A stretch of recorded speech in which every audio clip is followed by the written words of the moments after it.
Venho já avisar aqui que esse vídeo tem um certo joguinho diferente de fundo. Ele é o Grand Mountain, é um joguinho de snowboard legalzinho que eu gosto de jogar. Eu já tô na segunda montanha, então ele já tem muito mais coisa pra fazer. E aí foi só eu pegando uns passes e jogando os desafios mais pro final. Hoje venho falar sobre o primeiro livro de sucesso do Dan Brown. Provavelmente vocês devem conhecer a continuação dele. Estamos falando de Anjos e Demônios.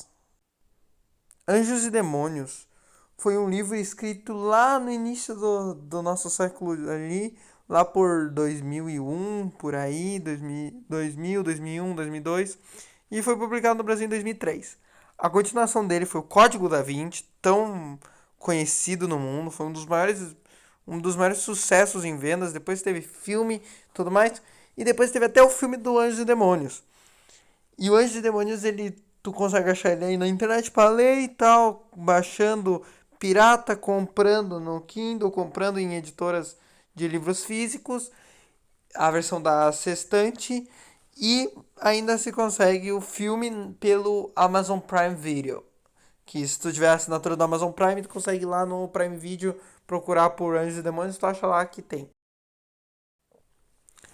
E, resumindo, ele conta a história de um pesquisador e um professor que trabalha em Harvard em história da arte. E ele recebe uma mensagem de noite, uma ligação, falando de um assassinato, um caso.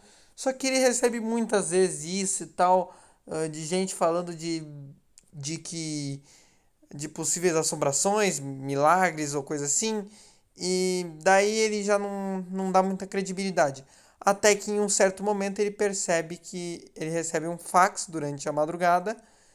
E no fax tem um corpo escrito no peito, marcado a ferro quente, Illuminati. Daí ele resolve dar um pouco de atenção e acaba indo para a Europa. Descobre que foi um pesquisador do CERN que foi assassinado. E o CERN é um laboratório de pesquisas, né? Tanto que o nome é Centre Europeu de Recherche Nuclear. Acho que é, não sei falar francês, desculpa aí, mas vem de seria o Centro Europeu de Pesquisas Nucleares. Eles têm o LHC, ou Large Hadron Collider, que é um acelerador de partícula, é o maior do mundo. E daí tu vai vendo e tal, e a história vai se desmontando em cima disso, tudo por causa de um assassinato. E daí tem a ver com bombas, Vaticano, igrejas, peças de arte muito antigas, tudo mais. E tudo misturado com um pouco da religião e tal, e religião versus ciência, porque tem um pouco. Não é aquele full metalzinho assim que é explícito, mas tu consegue ver que tem um pouco. Porque ele fala sobre isso, ciência versus religião e tudo mais. Não é uma coisa que tu vai ver no início, tu vai ver mais pro final, mas tem. Sobre os personagens. O personagem principal é o Robert Landon.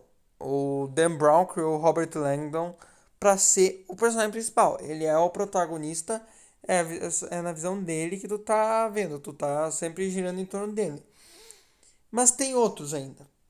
A outra principal é a mulher que tá acompanhando ele, que é a filha do cara que morreu, que é a Vitória Vetra, é a filha do pesquisador que morreu. Ela trabalha com pesquisas também, só que depois vai descobrindo um pouco sobre ela e ele e tal. Tem umas coisas ali por trás entre a relação deles, porque tem todo negócio de religião e tudo mais, pá. Sem spoiler. E além disso, tem alguns outros que são secundários muito importantes. O Carmelengo, que é o Carmelengo do Papa e tudo mais. Tem também o diretor do centro de pesquisa e tudo mais. Tem lá o pessoal da Guarda Suíça. Tem uns outros personagens ali secundários muito importantes. Aqui eu tenho que falar um ponto sobre a parte criativa dessa história.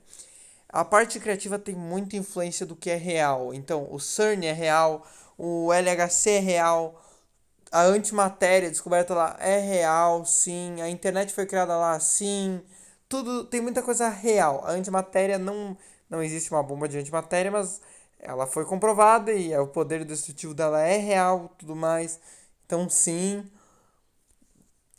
Só que daí tem toda uma parte da ciência contra a religião que tu consegue entender um pouco, né? Que tem personagens que querem trazer a religião de volta a todo custo, tudo mais, ou então não, ou às vezes tem personagens que querem destruir, tem o assassino e tal, que tá e tal. E uma parte muito importante, na minha opinião, é a parte de toda a relação da Igreja Católica, porque tu consegue descobrir muita coisa que existe mesmo, desde as tumbas lá embaixo do Vaticano até a parte do conclave, que é exatamente assim. O conclave, eles literalmente pegam os diretores da Igreja Católica, fecham numa sala, lacram eles e tu não pode abrir. Eles ficam lá trancados, tudo mais até que termine. E tem histórias de conclaves que duraram meses, dias, meses. Acho que teve um que chegou a durar um ano, acho que uma coisa assim. É muito louco, assim, e é real, é todo o negócio da fumaça e pá. É muito interessante isso. Outra coisa muito real é a parte das artes, né? Eles pegaram, na parte de ideias, eles pegaram igrejas que existem, obras de arte que existem, de pessoas reais. Tu tem todo o negócio do Michelangelo e outros pintores renascentistas e tudo mais. Tem toda uma parte muito bem pesquisada. O cara que escreveu o Dan Brown fez um trabalho de pesquisa muito bom, é incrível. Agora, sobre a parte técnica, o livro é bom, não é tão demorado, ele tem um certo dinamismo bom. Parece meio estranho que tudo acontece em 24 horas. Tudo, o início é tipo a 1 da manhã, é tipo às 4 da manhã nos Estados Unidos, daí ele viaja pra Europa, daí já tá de manhã e tal. E ele fica até a noite, uma coisa assim, acho que é até de noite. Daí tem todo o negócio na manhã seguinte e tal. É interessante, porque daí a história ela parece, ela é dinâmica, mas ao mesmo tempo ela também não demora muito. Ela também não é muito rápida, ela é dinâmica, ao mesmo tempo ela é muito densa, porque tudo que tu tá vendo tá acontecendo praticamente em tempo real. 1 minuto que tu demora pra ler é praticamente dois, se tu for levar assim uma regra. Porque eu demorei umas 10 horas pra ler e o livro se passa em 20 horas. Então, pra cada 1 hora que tu lê, é duas que passaram na história. Então, é bem interessante isso, porque tu consegue perceber que ele tá correndo contra o tempo. O tempo. Algumas partes são aceleradas, como a parte de pesquisa dos livros e tal, que eles perdem alguns minutos, vários minutos, só que pra ti passa, sei lá, 10 segundos. Mas tem outras que tu vê muita coisa que demorou muito pra acontecer. Ali no final, tu demora 1 hora pra ler alguma coisa que aconteceu assim em 30 minutos. É muito louco e tal, e a história se ramifica e tal. O plot twist que tem no final é interessante, é um plot twist bom, é um plot twist significativo. Não é uma coisa muito que quase nem tem direito, que eu nem. Uma série que eu já falei aqui, eu acho que, né? Eu acho que sim. Que tem uns plot twist bem. Um plot twist bem, sabe, quase inexistente. Aqui não, ali tu tem um plot twist gigante. Tudo mais. A história vira completamente assim, de uma hora pra outra, assim. E daí tem todo negócio e tal, e corre, corre. Tu tem todos os lados acontecendo, mas tu acompanha só um, então tu tem uma visão muito fechada. Ele chega a ter um certo flashback de outro personagem, mas é muito pequeno, ou seja, tu não é uma pessoa onipresente e onisciente. Tu só tá na visão do personagem principal. Tu não é em primeira pessoa, mas ele só segue um personagem. Do início ao fim.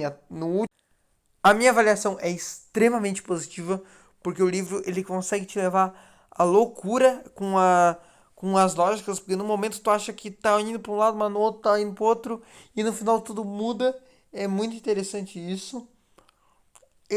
Um problema que eu acho é o filme. O filme foi bem, ele é legal e tal, mas não é a mesma coisa que o livro. O livro é incrível. Nossa, a comparação é complicada, porque o filme é bom, mas o livro é sensacional. Eles tiraram algumas partes, como os carimbos de fogo e tal, né? Mas é muito legal e tal, toda a lógica por trás. As marcas, elas têm um significado e tudo mais. Ele, ele pega umas coisas que aconteceram mesmo, como em um certo momento o Robert Langdon cita a grande castração, que foi quando um papa saiu dando com o cinzel na mão, quebrando todas as obras que tinha no Vaticano, tirando os órgãos sexuais por causa que eram outros tempos, segundo ele, coisa assim. Tanto que esse negócio da folha, que se tem em muitas obras hoje, foi por causa que ele quebrou essas obras. Então, isso foi um exemplo de como que a pesquisa dele foi a fundo, né? Não era uma coisa necessária. Ele só colocou lá um fato interessante. Porque tu sempre vê as obras do Vaticano e tal, e todas elas têm uma folha no meio das pernas, mas por quê? Então, porque isso foi colocado depois da obra, por causa do Papa maluco que saiu quebrando tudo. Então, tem uns fatos assim interessantes. Ele fala sobre a purga, né, que foi quando eles matavam os cientistas em nome da igreja, coisa assim. A história é muito louca, tem umas ramificações imensas. É uma história que, meu Deus do céu, eu tô esperando, porque agora eu tô nessa minha fase otaku, mas futuramente eu pretendo ler o Código da Vinci e os próximos e tal.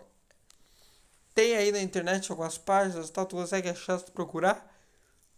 E, meu Deus, eu li com o livro da escola ainda. Pra vocês imaginarem, ainda foi no. Eu ainda acho que foi novembro por aí.